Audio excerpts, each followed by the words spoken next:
after, that is planning and organizing. So first, if we talk about planning means deciding in advance what to do and how to do it. It is one of the basic managerial function. Next is importance of planning provides directions. Second is planning reduces the risk of uncertainty, मतलब future में जो भी uncertainties हैं अगर हम पहले से plan करके रखेंगे तो क्या होगा, रिस्क थोड़ा सा कम हो जाएगा. Planning reduces wasteful activities. Planning promotes innovative ideas. Planning facilitates decision making. अगर हम प्लान लेके चलते हैं तो डिसीजंस मेकिंग में जितने भी हम डिसीजंस लेंगे वो बहुत आसान हो जाएगा. Planning establishes standards for controlling. हमने प्लान बना के रखा हुआ है कि हमें ये पर्टिकुलर ऑब्जेक्टिव को इस वे में अचीव करना है, और अगर हम वो डायरेक्शन फॉलो नहीं कर पाते हैं तो कहीं ना कहीं क्या है, हम कंट्रोल कर सकते हैं. If we talk about limitations of planning, so internal limitations. Planning leads to rigidity. Plannings क्या होते हैं, रिजिड होते हैं, they are not flexible. Planning में not work in dynamic environment. जब जो इन्वायरमेंट है हमारा वो कीप्स चेंजिंग होता रहता है, ठीक है, तो उसकी वजह से क्या होता है, ऐसे टाइप्स के इन्वायरमेंट में प्लान वर्क नहीं करता. Planning involves huge cost. Planning is time consuming. अच्छे प्लान के लिए ज़्यादा एक्सपेंसिव होना पड़ता है, एज़ वेल एज़ बहुत ज़्यादा टाइम लगता है. Planning does not guarantee success. ठीक है, अगर आपने प्लान बना के रखा हुआ है बट आप काम नहीं कर रहे हैं तो इट डज़ंट मीन कि आप सिर्फ प्लान बना के रख दो तो आपको सक्सेस मिल जाएगा, आपको उसको इम्प्लीमेंट भी करना होगा. Planning reduces creativity. If we talk about external liabilities, limitations, then change in government policy way leads to failure of planning. Natural calamities such as flood, earthquake, etc. also affects the planning. Change in the strategies of competition may also affect the planning. Regular technological changes may affect planning. Changes in economic and social conditions also reduce effectiveness of planning. So next is process of planning. Setting objectives. पहला होता है organizations अपना जो भी goal है वो set कर सके. Second is developing premises. जो भी प्रीवियस डेटाज हैं उसको कलेक्ट करके उसको पुट करना. Third is identifying alternative course of action. Different alternates को फाइंड आउट करना. फोर्थ एक ऑल्टरनेट के फ़ायदे और नुकसान को देखना. देन उनमें से जो बेस्ट होगा जिसमें बहुत ज़्यादा कम नुकसान होंगे उसको, उस ऑल्टरनेट को लेना और उसे सिक्स्थ इज़ इम्प्लीमेंट करना, उसको एक्शन में लेके आना.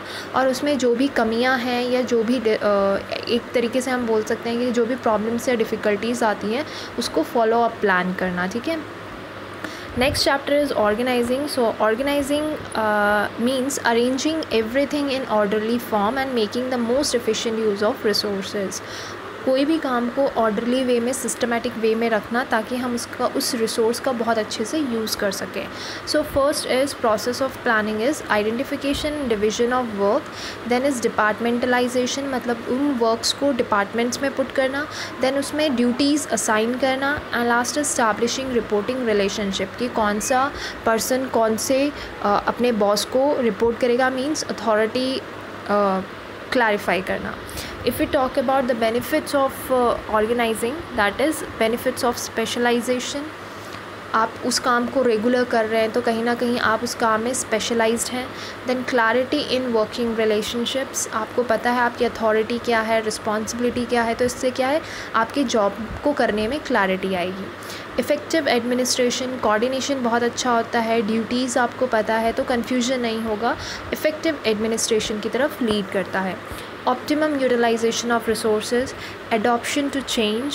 ठीक है, जो भी इन्वायरमेंट में जो भी चेंजेस आते हैं उसको आसानी से वो एडॉप्ट कर पाता है. डेवलपमेंट ऑफ पर्सोनल, कहीं ना कहीं एम्प्लॉयज़ को थोड़ा बहुत अथॉरिटी मिलती है तो वो खुद के स्किल्स को खुद को डेवलप कर पाता है, खुद में ग्रोथ लेके आता है. If we talk about the types of organization structure, so there are two types. First is functional structure and second is divisional structure.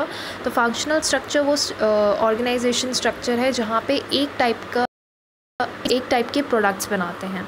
ठीक है, यहाँ पे हर एक डिपार्टमेंट्स जैसे कि production department, sales department, purchasing department अलग अलग होते हैं, लेकिन इस टाइप की कंपनीज़ क्या है, एक ही प्रोडक्ट बनाती है.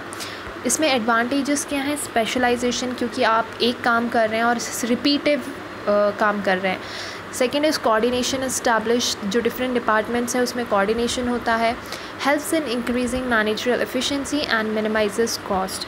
If we talk about disadvantages, ignorance of organisational objective. हर कोई अपना इंडिविजुअल ऑब्जेक्टिव अचीव करने में लग जाता है in spite of organisation objectives. Difficult in inter departmental coordination. Departments के बीच में कोऑर्डिनेशन की डिफ़िकल्टी होती है. And hurdle in complete development. Second division organisation structure है आपका, डिविजनल ऑर्गेनाइजेशनल स्ट्रक्चर, जहाँ पे डिफरेंट प्रोडक्ट्स होते हैं और उन प्रोडक्ट्स पे डिफरेंट डिपार्टमेंट्स होते हैं. ठीक है. इसके एडवांटेजेस की बात करें तो क्विक डिसीजन मेकिंग हो सकता है क्योंकि अथॉरिटी एंड रिस्पॉन्सिबिलिटी जो लोअर लेवल्स हैं उन पे आ जाती है. Then divisional results can be assessed. And third is growth and expansion, क्योंकि कहीं ना कहीं हमारा अगर फुटवेयर में हम अपना मैन्युफैक्चरिंग कर रहे हैं तो हम बिना फुटवेयर डिपार्टमेंट को छेड़े हम स्किन केयर प्रोडक्ट्स लॉन्च कर सकते हैं. तो यहाँ पे क्या हमारी कंपनी का ग्रोथ एंड एक्सपेंशन हो रहा है. डिसएडवांटेजेस हैं conflicts among different divisions on allocation of resources. Obviously बात है कि जो डिविजन्स हैं, डिफरेंट प्रोडक्ट लाइन्स हैं, उनके बीच में कॉन्फ्लिक्ट्स होते हैं.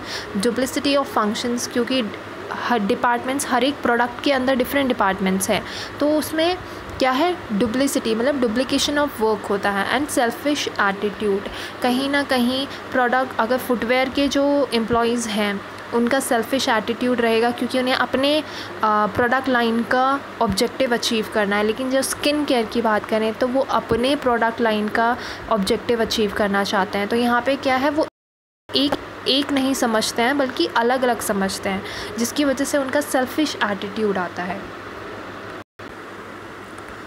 Also go through the topics of formal and informal organization, authority, responsibility and accountability, and also the small topic about decentralization which comes under chapter organization. So these are the 2 chapters which are going to come in your exams. So if you have any doubts related to these 2 chapters, you can freely ask me. Thank you everyone.